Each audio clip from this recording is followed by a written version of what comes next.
Coach, have you noticed a good response from what was undoubtedly a disappointing result last weekend? Yeah, we have. We've had a couple of good days of practice. We had a really strong talk on Monday about what needs to happen and how we need to proceed forward. And our kids have had a couple of good practices under their belt. We practiced this morning without having school, which is nice to get them up and get them going. And we've had a couple of good competitive days. And I think the reality is the players recognize the mistakes that have been made on all fronts, players, coaches, everybody.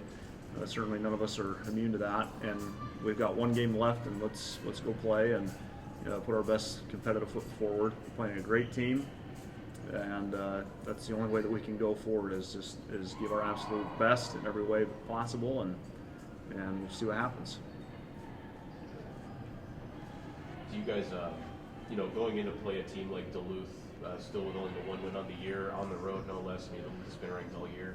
How are you embracing that challenge? Certainly, it'll probably be one of your tougher opponents, if not the toughest you've seen this year. Yeah, they're a great program, and they have been for many, many years. They've got some very good players. They play disciplined. They play smart. One of the characteristics that I've found in watching them over the last couple of seasons is just how they don't beat themselves. As much as any team I've ever seen, they're just really, really clean in that area. So given that, we recognize that we're going to be sharing the field with a great program and team, and we've got to, again, put our best competitive foot forward, play sharp as a team, play together. Got to be great tacklers. We got to play very disciplined in the special teams, and I think our guys are excited to go play, even though it's a big challenge ahead. What on the field challenges do you expect, Coach? And is there any areas that you guys could capitalize to really play a game with these guys? Well, I don't know. They do just about everything well. They're aggressive defensively. That's one of the things that they've been strong with is their defense, and they're aggressive. And the pressures they run, the coverages that they run. They do some different things to confuse quarterbacks, and then they'll just play no deep safeties and just pin their ears back and go. So, given all that, when you play that aggressive, you do give possible opportunities to the other team. For their part, though, they haven't got burned on that yet, and so it'll be a challenge for us. We'll see if we'll be able to take advantage of them playing no deep safeties. So again, they're very good, and defensively, offensively, they've had a couple of injuries. They've got some new players playing, new quarterback, new running back, and those guys have been good, for them. But they do have a couple of injuries there, so.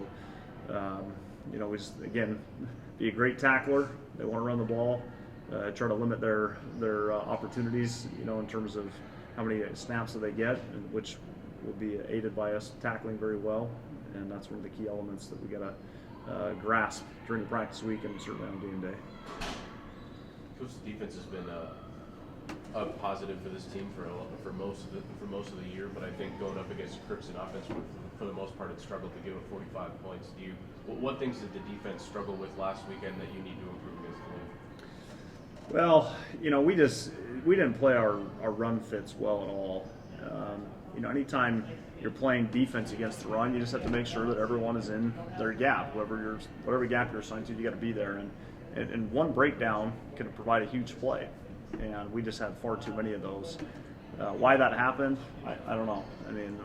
We've been, for the most part, very sound in that way all season long.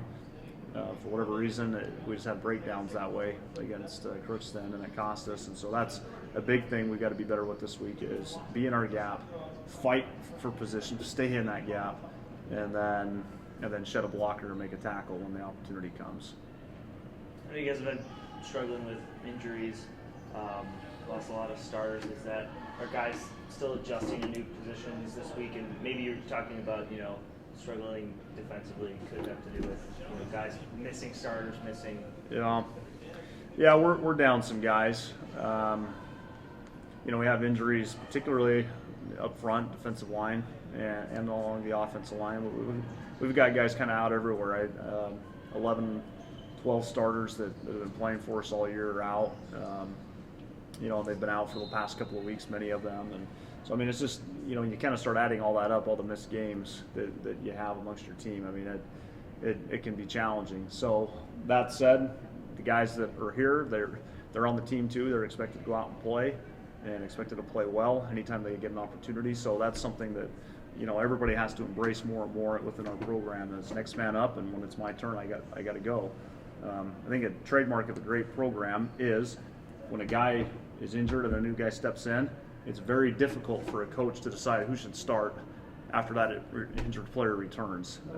When it's an easy decision and you have that all the time, that's probably not a good thing. And so you want to get your players playing really well in a backup role when they have an opportunity, so that way you have more and more depth and competition amongst your roster. Coach, is your quarterback situation still unchanged with Jose kind of being the early down guy and then Isaiah being the wild card? Will we maybe see more of the freshmen within the last game of the season? Yeah, I think we'll see a little more of Isaiah this week. Of course, that's been a position that we just, after losing Zach, we just haven't been able to get the right chemistry. It's been unfortunate. So Isaiah will get the start this week, and he's got an opportunity, obviously the last game of the year, to get some momentum for himself heading into the offseason. We hope that he does that. But yeah, he'll start for us this week. Coach, you just talked about just having that comfort level in your program to plug in different personnel at different times. Just wondering, just from your year 1 to year 2, what more program progression have you seen so you guys win some more games coming down in the next couple of years? Yeah, well, our depth has gotten better. And kind of coming into the year, I knew that we had a good starting lineup, but I was concerned about who was behind them. And so, even last season, I don't know, from like all 22 players, I don't know just how good we were in terms of our starting lineup. I don't know how many of those guys would have started amongst the league, probably just a handful of them. This year, I feel like we've got, of our starters, many of those guys would start at many teams in the league. And so by next year, we need to be like where any of our 22 could play for any program, and our 2s would be good enough to be starters at many programs. I mean, that's really where you want to be, is your 2s could be starters for you or for anybody else. So that is an area we need to get better with, and that's something we want to really emphasize this offseason. Offensively, Coach, you said that obviously with Zach going down and the quarterback chemistry just hasn't been there, and quarterback's a huge part of the offense. Yeah. But that being said, you do have playmakers in other positions, in some of those skill positions. You have strength and experience up front. Is it just a matter of consistency when it comes to the offense, or is it that lack of chemistry at quarterback, maybe a combination of both? We